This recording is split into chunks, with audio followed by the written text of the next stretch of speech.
Last में।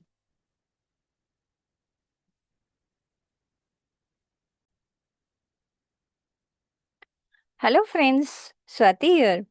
Friends, I am sorry मैं एक दो दिन नहीं आई पीछे, क्योंकि मैं रेडी हो रही थी कि एआई में इसको कैसे कन्वर्ट किया जाए। ठीक है। तो अगर एफआईआई की हम फिगर्स देखें कल की, तो उसमें नेट परचेज ही रहा, काफ़ी अच्छा खासा परचेज रहा। फॉर एफआईआई ने हर चीज़ में परचेज किया है। और जो कैश में किया है वो 1794। इवन डीआई ने भी परचेज किया है, जो कि 299 करोड़ था। राइट। और आप ये डेटा देख सकते हो पूरा का पूरा। एफआईआई इंडेक्स ऑप्शंस में भी अच्छी खासी परचेसिंग हुई है, स्टॉक फ्यूचर्स में भी और स्टॉक ऑप्शंस में भी। निफ्टी ने क्लोजिंग एग्जैक्टली 25,000 पे दी है, और इंडिया विक्स आपका फिर से बढ़ता हुआ दिख रहा है 18.02। राइट।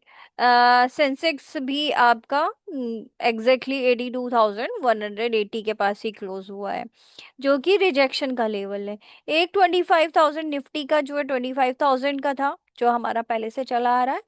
जो हम यहाँ पे भी देख सकते हैं, ये चार्ट है, इसमें भी देख सकते हैं 20।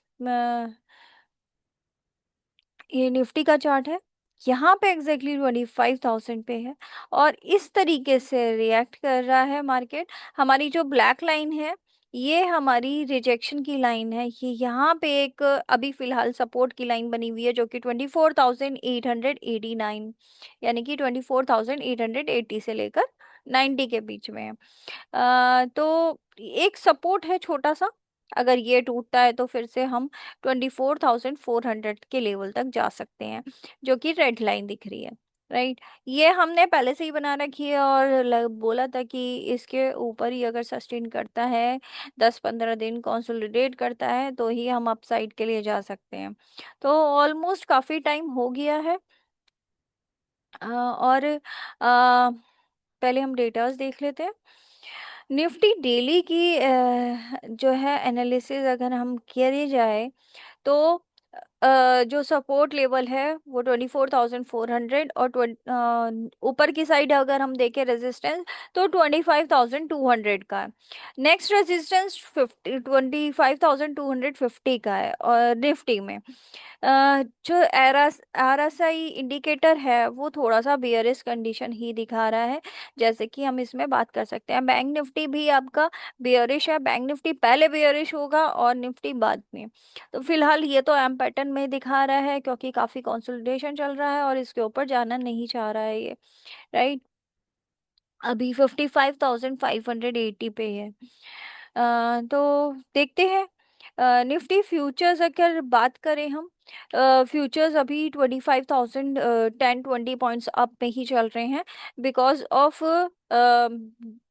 यूएस और ग्लोबल मार्केट। अब ग्लोबल मार्केट का ओवरव्यू देखा जाए, तो यूरोपियन मार्केट थोड़े से कंसोलिडेटेड स्टेट में ही रहे, और डेक्स काफी अच्छा पॉजिटिव में क्लोज हुआ था 368 पॉइंट्स प्लस में। एशियन मार्केट्स की अगर हम बात करें, तो थोड़ा सा नेगेटिव ही क्लोज हुआ था, जो कि जैसे कि हांगकांग 318 पॉइंट्स नेगेटिव में। बाकी इंडेक्स वगैरह ठीक है। यूएस की मार्केट की बात करें, तो 256 पॉइंट्स नेगेटिव में क्लोज हुआ था, बट अभी जो फ्यूचर्स दिख रहे हैं उसके हिसाब से ये 350 पॉइंट्स प्लस में है। नस्दाक भी इनफैक्ट प्लस में दिखा रहा है फ्यूचर्स में। यूएस के पूरे फ्यूचर्स प्लस में दिखा रहे हैं। कॉमोडिटीज की बात करें, तो 3,365 पे ही लाई कर रहा है अभी, और 3,300 के ऊपर आप देख सकते हो गोल्ड फिर से काफी अपसाइड में आ गया है, और सिल्वर भी 33.60 पे है। तो गोल्ड में कब वीकनेस आएगी कह नहीं सकते हैं फिलहाल, लेकिन आनी चाहिए। जहां तक है, दिवाली से पहले एक बार बहुत अच्छी खासी वीकनेस आनी चाहिए। तो we will be ready for purchasing again. But silver में काफी अच्छा पोटेंशियल है, 2 साल हम आराम से रख सकते हैं। तो अगर आप सिल्वर में भी नहीं लगाना चाहते, तो सिल्वर के ईटीएफ में लगा सकते हैं। करेंसी की में यूएसडी आईएनआर की बात करें तो ये 85.10 से 85.20 पे ही लाई कर रहा है। अगर ये 85 के नीचे पहुंच जाता है तो हमारा बैंक निफ्टी 56,000 के ऊपर जा सकता है, राइट। अब बॉन्ड्स की बात करें तो यूएस के बॉन्ड्स 10 इयर्स के और 30 इयर्स के, इसमें थोड़ा सा अपसाइड में ही रहा, जैसे कि हम देख सकते हैं। सॉरी, थोड़ा सा नेगेटिव में ही रहा, यानी कि सेलिंग हुई है। और 2 इयर्स के बॉन्ड्स में कुछ भी नहीं हुआ, इंडिया के 10 इयर्स के और 2 इयर्स के बॉन्ड्स में भी कुछ ऐसा नहीं हो रहा। तो बॉन्ड्स में इन्वेस्टमेंट नहीं हो रही है, इसका मतलब है कि इसमें ज़्यादा इंटरेस्ट नहीं दिखाया जा रहा है, कि मार्केट में अभी थोड़ी वॉलेटिलिटी है, इसलिए मार्केट में ही थोड़ा पैसा ज़्यादा लगाया जा रहा है, राइट।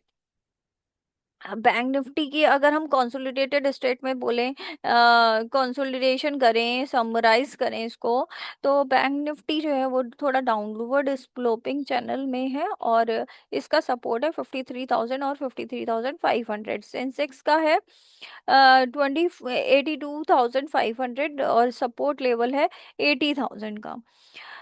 अगर हम मार्केट की एनालिसिस की जाए, ये ये डेली टाइम फ्रेम पे है। अगर आपको 15 मिनट्स के 1 आवर के टाइम फ्रेम पे देखना है, आप उसमें भी देख सकते हो। तो यहाँ पे कंसोलिडेट किया, राइट, मार्केट ने।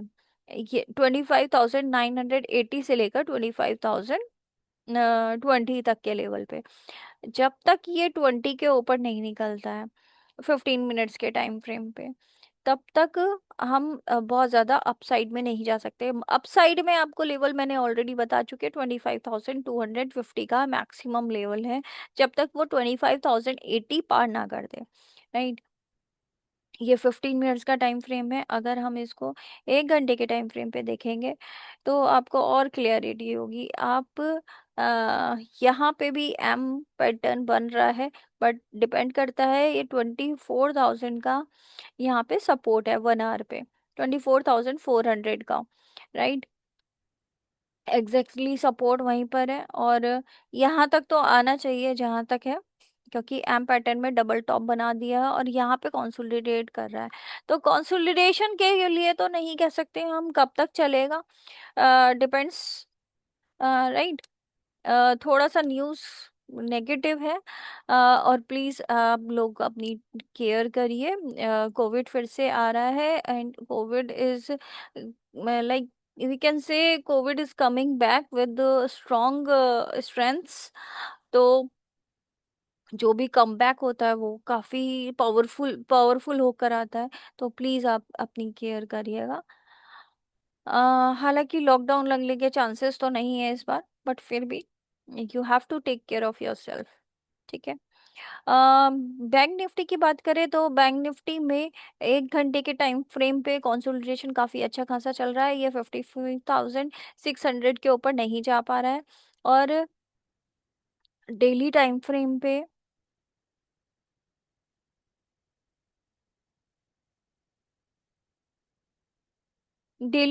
इसने पूरा एम बनाया है, राइट। तो 54,000 इसका सपोर्ट रहेगा। अगर 55,000 टूटता है तो, राइट, 54,000 ही इसका नेक्स्ट सपोर्ट रहेगा फिर। और इसके नीचे 54,000 पे टूटता है तो यू नो वेरी वेल 52,000 तक की जगह है फिर, 52,500 तक की जगह, राइट। तो ये एम पैटर्न पूरा करने आएगा। अब वो कब करता है वो डिपेंड करता है आफ्टर कंसोलिडेशन।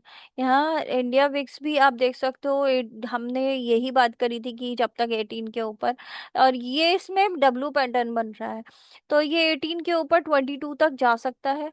तो यहाँ पे हमें वॉलेटिलिटी और ज़्यादा देखने को मिल सकती है, राइट। फिन निफ्टी की बात करें, फिन निफ्टी भी देख लेते हैं एक बार। फिर निफ्टी की बात करें तो फिर निफ्टी में भी आपका एम पैटर्न ही बन रहा है एग्जैक्टली 26,700, और ये वीक जो है मंथली क्लोजिंग का रहेगा। तो यहाँ पे या तो बहुत ज्यादा वीकनेस आएगी या बहुत ज्यादा बाइंग रहेगी अगले महीने के लिए। तो अभी बाइंग तो इतना ज्यादा नहीं दिख रही है, बट वीकनेस थोड़ा सा दिख रही है। तो डिपेंड करता है कि वीकनेस, अगर आप इसको वीकली टाइम फ्रेम पे भी देखेंगे कोई भी चैनल को, कोई भी इंडेक्स को, तो आपको और ज्यादा क्लियरिटी होगी। एक वीक के टाइम फ्रेम पे हम ऑलरेडी इतने ऊपर हैं। और ऐसे ही same is with Nifty. Nifty में भी हम एक वीक के टाइम फ्रेम पे ऑलरेडी ये अप साइड में आ गए हैं, जो कि हमने बात करी थी कि ये यहाँ तक आना चाहिए, फिर उसके बाद वापस से नीचे आएगा। डब्लू पैटर्न बनाना है तो ये नीचे आएगा, जो कि 22,000 के आसपास रहेगा इस बार, राइट। तब ऊपर जा सकता है। तो वो डिपेंड करता है कितना टाइम चलना चाहिए इसको, ये इस तरीके से ऐसे जाना चाहिए, राइट। हमेशा जितनी बार भी हमने करा है, अम, अगर हम वापस से देखें तो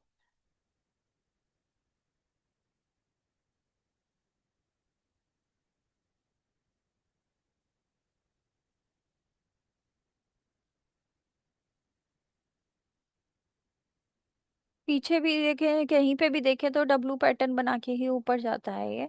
और एक लिमिट आती है जो इसका हाई लगता है, उसके बाद इसको थोड़ा नीचे ही आना होता है। ये जो आपको तीन लाइंस दिख रही है ये वाली, ये एसएमई की है, सिंपल मूविंग एवरेज, राइट।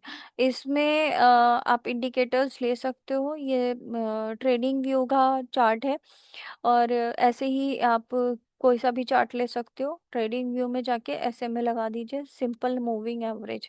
मैं और कुछ ज़्यादा टेक्निकल नहीं करती हूँ, बहुत ज़्यादा कॉम्प्लेक्स नहीं बनाती हूँ, जितना सिंपल रहता है टेक्निकल्स उतने ज़्यादा इजी रहते हैं अंडरस्टैंड करने के लिए, राइट। तो अब देखिए, अभी यहाँ पे डब्लू पैटर्न बनने के लिए हमें फिर से वापस से नीचे आना चाहिए। यहाँ पे अगर ये 22,000 भी टूटता है, और फिर इसमें जगह है 18,000 तक भी जाने की, राइट। और अपसाइड में जहाँ तक है कि आप सारे स्टॉक्स, कुछ स्टॉक्स मैनिपुलेट करते हैं, कुछ स्टॉक चलते हैं, तो वो डिपेंड करता है, राइट। कुछ स्टॉक्स की बात कर लें जो अंडर वैल्यूड हैं, 500 के भी नीचे हैं। उन स्टॉक्स की बात करें तो ओएनजीसी फर्स्ट है मेरा। बहुत अच्छा स्टॉक है, जो कि 245 पे है। 220 इसका नीचे का है। और 200 आप देख सकते हो, यहाँ पे भी लगा सकते हैं। ऐसे ही रिलायंस हम सब देखेंगे, राइट। मुझे 5 मिनट और दीजिए। ओएनजीसी,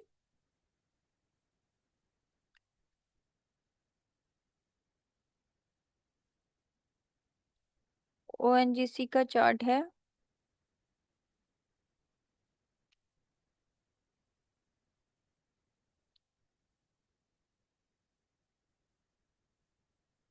ओएनजीसी ये वाला चार्ट है, ठीक है।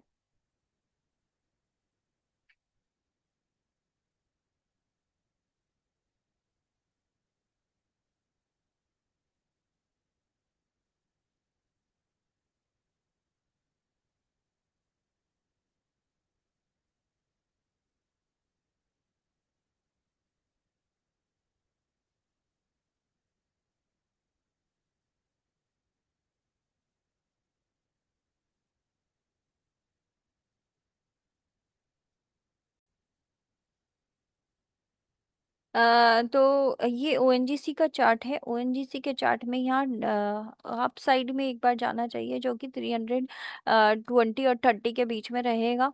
यहाँ पे कंसोलिडेशन बहुत अच्छा खासा चल रहा है, और 220 का नीचे सपोर्ट रहेगा। 200 के नीचे गया ही नहीं, तो 200 से 220 के बीच में जब भी जाए तो आप ले सकते हो, परचेजिंग में जा सकते हो। और इसमें ज़्यादा नीचे जाने की जगह नहीं है, और ये ऐसी चीज़ है, ऐसा ये वीकली टाइम फ्रेम पे देख रहे हैं, और ऐसी स्टॉक है ये जो ये कुछ मैं 10 जो स्टॉक्स लेके आई हूँ वो ऐसे ही हैं जो नीचे, बहुत नीचे लेवल्स नहीं है इसके, ये डूब नहीं सकते, ये गवर्नमेंट सेक्टर्स हैं, राइट। तो आप इसको डेली टाइम फ्रेम पे देखेंगे तो आपको कंसोलिडेशन काफी अच्छा खासा दिखेगा, राइट। ये कंसोलिडेशन काफी अच्छा खासा दिखा है। यहाँ पे एम पैटर्न जरूर बन रहा है, बट आप, तभी मैं कह रही हूँ 220 से लेकर 210 के बीच में जब भी आए आप इसको परचेजिंग कर सकते हो, और अब इस लेवल पे भी परचेजिंग कर सकते हो, क्योंकि यहाँ पे कंसोलिडेशन बहुत टाइम से चल रहा है, तो यहाँ से भी अपसाइड में जाने की पूरी पूरी उम्मीद है, राइट। ऐसे ही अगर हम नेक्स्ट चार्ट है हमारा बैंकिंग सेक्टर का, राइट। मैंने हर एक सेक्टर से एक एक चार्ट लिया है, तो वो आपको दिखा रही हूँ। बैंक ऑफ बड़ौदा, ये भी काफी दिन से कंसोलिडेट कर रहा है।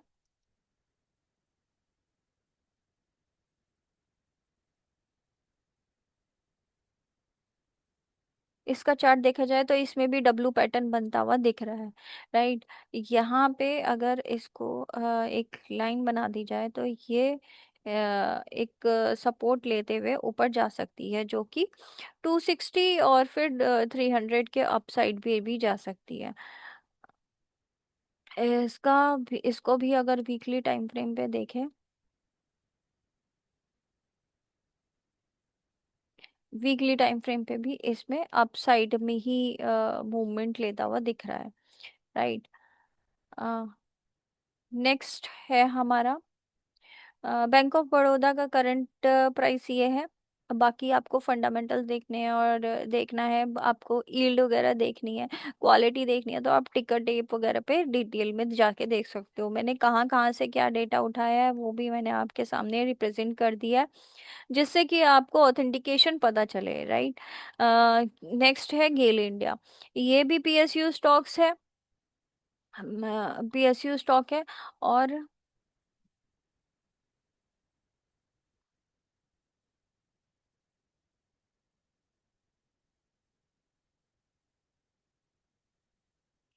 इसमें भी आपका अपसाइड में ही लेवल निकल के आ रहा है। ये जो ब्लू लाइन है ये एवरेज लाइन है, ठीक है, मूविंग एवरेज लाइन है, और इसमें अपसाइड में ही सारे जितने भी इंडिकेटर्स है वो अपसाइड में ही डिनोट कर रहे हैं कि वो अपसाइड में जाएंगे, क्योंकि वीकनेस है तो वीकनेस में पीएसयू स्टॉक को थोड़ा सा उठाया जाएगा।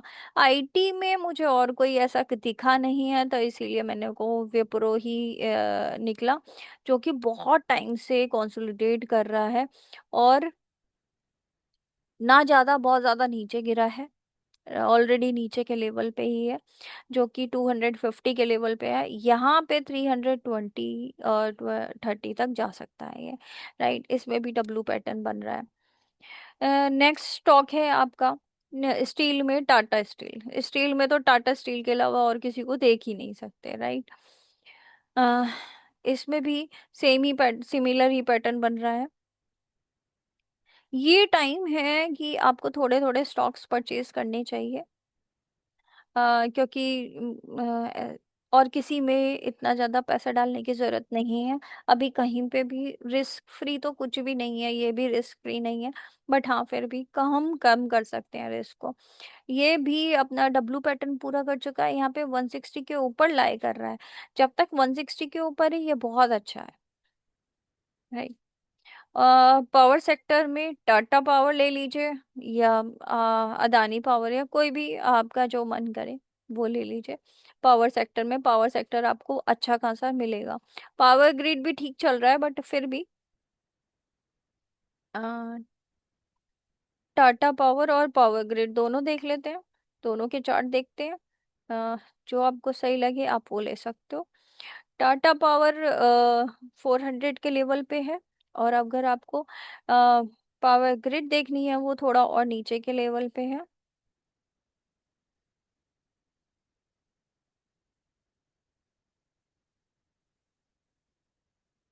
राइट। इसमें थोड़ा सा नेगेटिव बन तो जरूर रहा है डब्लू पैटर्न के लिए, बट ये 280 के आसपास ही जा सकता है, इससे ज़्यादा नीचे नहीं जाएगा, राइट। ये वीकली टाइम फ्रेम पे देख रहे हैं। और होटल्स में अगर हम देखें तो एक इंडियन होटल्स है और एक EIH लिमिटेड है, ओबराय होटल्स। ठीक है, यहाँ पे देखें।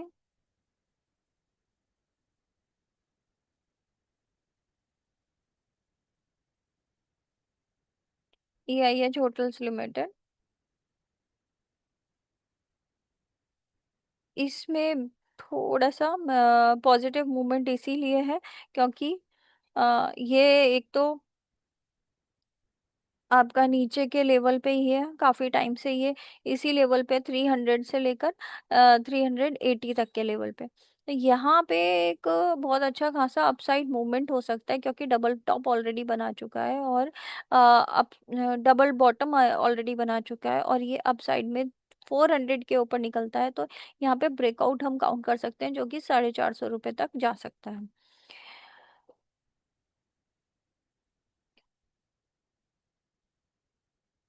नेक्स्ट है आपका अपोलो टायर्स का, जो कि ऑटो से रिलेटेड है, ऑटो सेक्टर से। और ये भी देख लेते हैं एक बार, अपोलो टायर्स।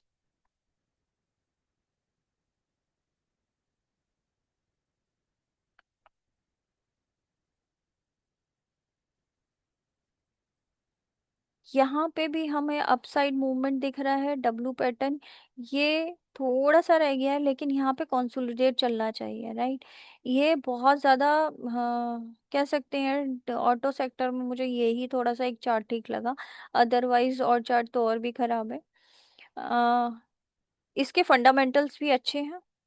नेक्स्ट है आपका अरविंद लिमिटेड।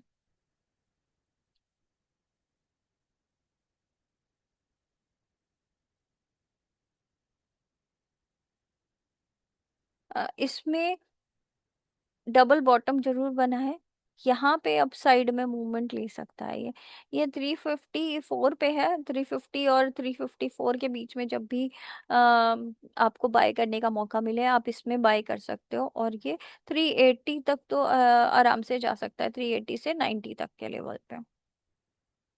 अ, अब बात है शुगर और इथनॉल की।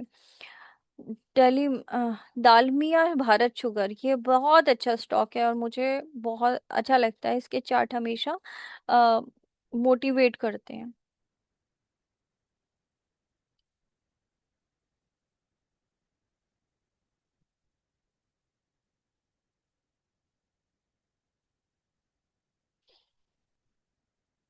राइट, तो ये अपसाइड में ही जा रहा है और इसमें काफी अच्छा मूवमेंट आया था, ब्लॉक डील की कुछ न्यूज आई थी उसके ऊपर इसने इतना अब गैप अप मूवमेंट लिया था। तो ये जो है ये अपसाइड में ही जा रहा है। यहाँ पे एक 430 30 के लेवल पे हम बाइंग में रह सकते हैं क्योंकि ये इस तरीके से जा रहा है और ऐसे ऊपर जाना चाहिए, राइट।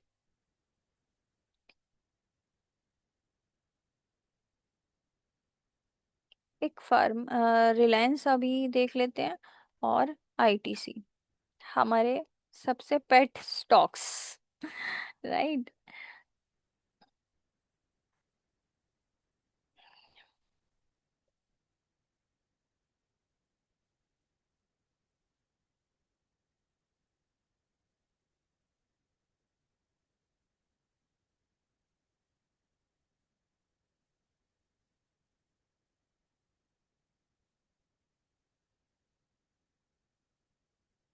ये रिलायंस की फ्यूचर्स खुल गए हैं।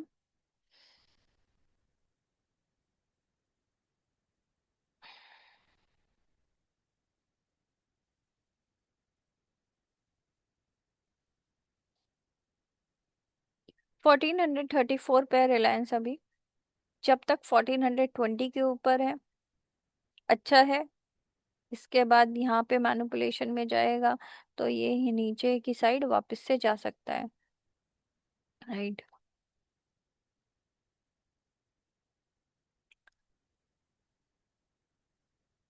इस तरीके से जैसे कि हमने बात करी थी, ये भी अपसाइड में गया, अब फिर से वापस से ये भी डब्लू पैटर्न में जाने के लिए नीचे की साइड आ सकता है, जो कि 1290 का लेवल है।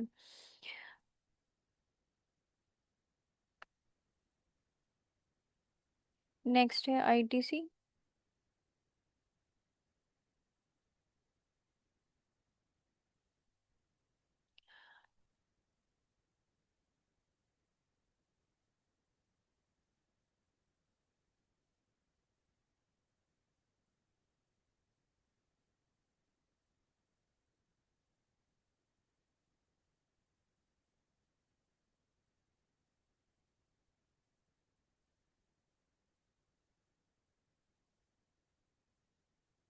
राइट।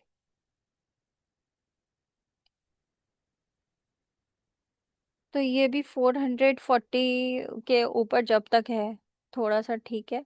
इसका जो सपोर्ट लेवल है 420 का है आईटीसी का। और 450 तक का हमने काउंट किया था, ये यहाँ तक ही जा सकता है मैक्सिमम। तो फिलहाल इसमें एक बार कंसोलिडेशन बनना चाहिए। कंसोलिडेशन तो हाई चल ही रहा है यहाँ पे, वैसे हम बाइंग में भी रह सकते हैं, कुछ ज़्यादा जगह नहीं है नीचे जाने की। और आईटीसी ऊपर जाएगा तो यानी कि मार्केट धीरे धीरे ऊपर चढ़ सकता है। यहाँ पे एक 420 के लेवल पे अगर चला जाता है तो वहाँ पे हम बाय कर सकते हैं। राइट। तो ये तो रहा आज का प्रिडिक्शन। आज का यही है कि मैक्सिमम चांसेस हैं थोड़ा सा नीचे आने के। और बाकी हम जो मैक्सिमम प्रेडिक्शन करते हैं और न्यूज़ वगैरह को सबको ले रख के करते हैं। तो न्यूज़ अगर बहुत ज़्यादा नेगेटिव आ जाती है तो उस पर ध्यान रखिएगा। न्यूज़ अगर नेगेटिव आती है तो आपको काफ़ी अच्छा खासा डाउनवर्ड्स मूवमेंट्स मिल सकता है। राइट।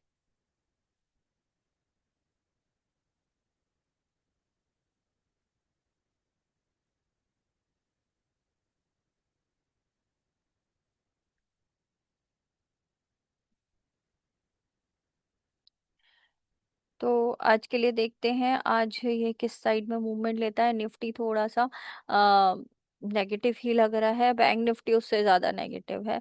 डब्लू पर एम पैटर्न बना रहा है। Right. Thank you friends, thank you so much. और आज के लिए तो फिलहाल इतना ही। अगर आपको मेरी मेहनत थोड़ी सी पता चल रही है कि हाँ मैंने मेहनत करी है तो प्लीज़ लाइक सब्सक्राइब करिए।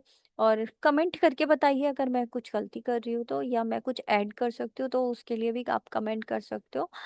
अम, और अगर आपको कोई चार्ट वगैरह रीड करना आप चाहते हो कि मैं आपके लिए रीड करके बताऊं तो प्लीज़ आप कमेंट करिए। रीड ठीक है। आप मुझे कनेक्ट भी कर सकते हो, सारा सब कुछ डिस्क्रिप्शन में है, आप उसको चेक करिए। Thank you. Thank you so much.